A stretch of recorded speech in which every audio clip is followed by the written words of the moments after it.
Welcome sa Criminalistics. Ngayon, naghanda ako ng bagong 10 tanong sa fundamentals of criminal investigation. I-discuss ko yung mga sagot kagaya ng dati. At simulan na natin.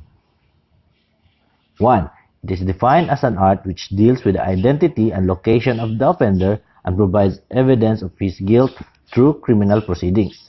Is it A. Criminal investigation, B. Interview and interrogation, C. Confession and admission, or D. Criminal action? Correct answer ay criminal investigation. Criminal investigation. Is it an art or science? Criminal investigation is an art. It is defined as an art which deals with the identity and location of the offender and provides evidence of his guilt through criminal proceedings. It is an art more than a science because it is not governed by rigid rules or laws.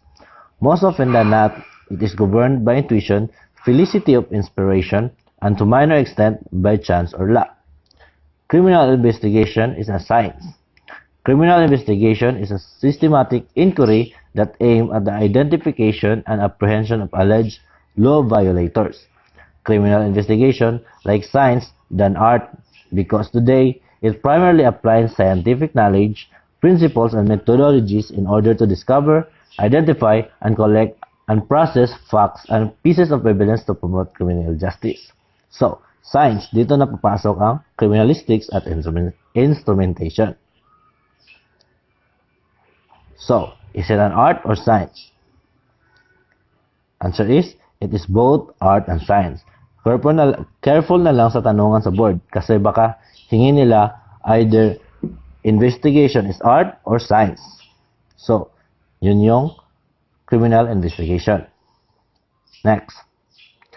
One of the qualities of a good investigation report states that it must be short but concise, meaning the report must be A. Fair, B. Brief, C. Clear, or D. Impartial.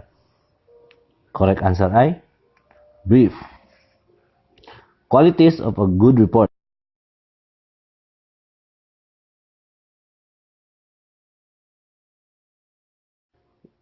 Isa na dito ay factual, complete, objective, clear, relevant, brief, accurate, up-to-date, and fair. So, factual, contain all facts discovered during investigation based on the 5 senses.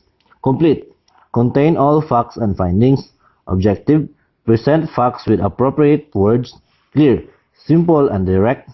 Relevant, relevance to the stated objective. And brief, avoid repetition of facts or it must be short but concise. And accurate, then up-to-date or timeliness. So, timeliness, submitted immediately. Fair, avoid formulating with preconceived decision. So, iwasang hindi mag-base sa fact na na-collect mo yung paggawa ng report. Yun yung fair. Okay. Yan na yung qualities of a good report. 3. Requires that suspect must be informed of their right to remain silent and to have an attorney present during questioning process. Is it A. Right to remain silent, B. Miranda law, C. Exclusionary rule, or D. Miranda doctrine? Tamang sagot, Miranda doctrine. The legal aspect of criminal investigation. May 3 or marami pa. So 3 lang yung nalagay ko. Exclusionary rule, fruit of the poisonous tree doctrine, and Miranda doctrine. Exclusionary rule, rule that federal courts may not accept evidence obtained by unreasonable search and seizure, regardless of its relevance to a case. Well, fruit of the poisonous tree doctrine provides that evidence obtained as a result of an illegal operation must be excluded from trial. Yung pinakasikat na kaso dito is ang Mapp versus Ohio. Miranda doctrine requires that suspect must be informed of their right to remain silent and to have an attorney present during questioning process. It also mandates that prior to any questioning, the police must inform the suspect of his right to remain silent, right to counsel, and his right cannot be waived except in writing and in presence of a counsel. So, ang sikat na kaso dito ay ang Miranda versus Arizona. Okay, yes nyo na? Next. 4. The second line of defense wherein the event of a crime is committed and the criminal escape from the first line. Correct na lang yung first line. So, A. Investigation. B. Criminal investigation. C. Crime prevention. Or D. Crime suppression. Correct answer ay crime investigation. So, prevention is better than cure. Or may dalawang uri ng investigation or how to secure the citizen from crime. So, crime prevention and criminal investigation. So, start sa crime prevention. The first line of defense, manned by uniformed policemen, performing patrol work on foot, motor vehicles, motorboats, bicycles, or aircraft on a 24-hour basis to prevent criminal element from having an opportunity to commit crimes. While criminal investigation is the second line of defense, is composed of investigators who will take over by following up the case, identifying, detecting, and arresting perpetrators. So, sa crime prevention is proactive, involved dito ang patrol at police omnipresence. And while crime investigation is reactive, locating and apprehension. Yan yung crime investigation. So, yan yung mga methods yan yung methods on how to secure citizens or how to secure our citizens performed by our policeman. Okay, next. The following is the aim of criminal investigation, except one. A. Locate and apprehend criminals. B. Filing of information. C. Recover stolen properties. Or D. Prevention of crime. So, take notes of the question. The following is the aim of criminal investigation except one. So yung isa lang yung hindi kasali dyan. So, ang tamang sagot ay filing of information. Aims and objectives of criminal investigation. Objective.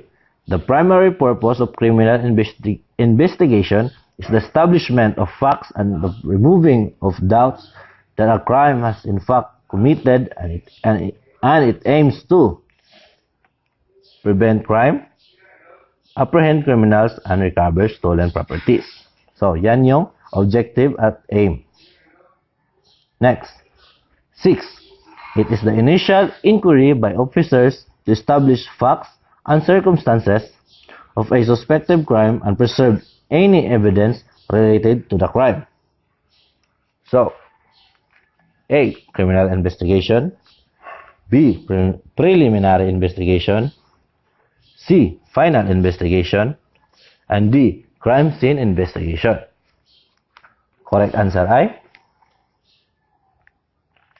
preliminary investigation. So, why? The phases of criminal investigation. First, preliminary investigation or an initial investigation. It is the initial inquiry by officers to establish facts and circumstances of a suspected crime and preserve any evidence related to the crime. Preliminary investigation focuses in identifying the perpetrators or suspects. So, preliminary investigation includes securing the crime scene, considering the possible arrest of the suspect, locating and questioning witnesses and victims, documenting the crime scene, and identifying and collecting evidence. So, second phase, in-depth investigation or the follow-up investigation. In-depth investigation encompasses the identification and apprehension of offender and full development of the case, focuses in tracing, locating, and eventually arresting suspects. So, in-depth investigation includes the following. In-depth investigation or follow-up investigation includes the following. Going back to the crime scene if necessary. conducting surveillance as to the reported whereabouts of the suspect or where the stolen properties are kept, locating other witnesses, following up results of the medico-legal examinations and or technical or laboratory examinations of the physical evidence, coordinating with other law enforcement agencies or police stations, analyzing the crime through physical or mental reconstruction. Yan yung in-depth investigation. While final investigation or concluding investigation is at this stage after thorough examination of all recovered and collected information and pieces of physical evidence, the case is declared closed, either closed and ready for prosecution or remain unsolved.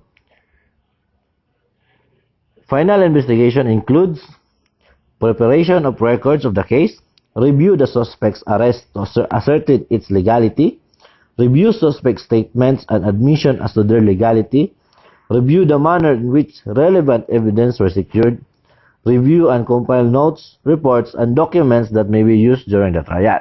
So, yan yung phases of criminal investigation: preliminary, in-depth, at final investigation. Next. 7. In tracing identification, it involves the use of all other information that may be indicative of the personal identity of an individual, such as 1. Description of witnesses as to the appearance of culprits. 2. Information about the presence of a suspect's personal belongings at the crime scene. 3. Results of DNA analysis of blood and semen. Which one is correct? A. Both 1 and 2. B. 1 only. C. Both 1 and 2. Or D. All of the foregoing. Tamang sagot ay both 1 and 2. Kasi mayroong 2 types of suspect identification: positive identification at tracing identification. Positive identification, this uses information that identifies an individual beyond questions and is legally accepted as pertaining to and originating from a particular individual, such as information developed after comparing questioned Latin prints with ink fingerprints, result of DNA analysis of blood semen. So, positive identification, isang aspect na bakit matatawag na science ang investigation dahil sa pag-apply ng methodologies or scientific process sa pag-identify ng criminals. So, yan yung positive identification. While tracing identification, this involves the use of all other information that may be indicative of the personal identity of, such as description of witnesses as to the appearance of culprits, information about the presence of a suspect's personal belongings at the crime scene. So, sa tracing, dito naman matatawag na art yung investigation. Kasi, facial recognition ng tao ang ginagamit. So, positive is scientific method, while tracing is an art or facial recognition or any available information beside sa paggamit ng fingerprints or DNA samples. So, yan yung dalawang uri ng pag-identify ng suspect. Next, number 8. The investigator should utilize ways and means to cover his true identity for him to infiltrate the source. Is it A. Entrapment, B. Roping, C. Bypass, or D. Penetration? Correct answer ay roping. Ang undercover at ang roping ay the same thing lang. So, during undercover operations, the investigator assumes another identity or cover story to conceal his true intention. In the investigation of a specific crime, undercover assignment or operation is very essential in gathering additional evidence and or information, particularly when identity of the investigator compromise the investigation. With this regard, the investigator must possess wit, intelligence, and all-around knowledge of the situation. 9.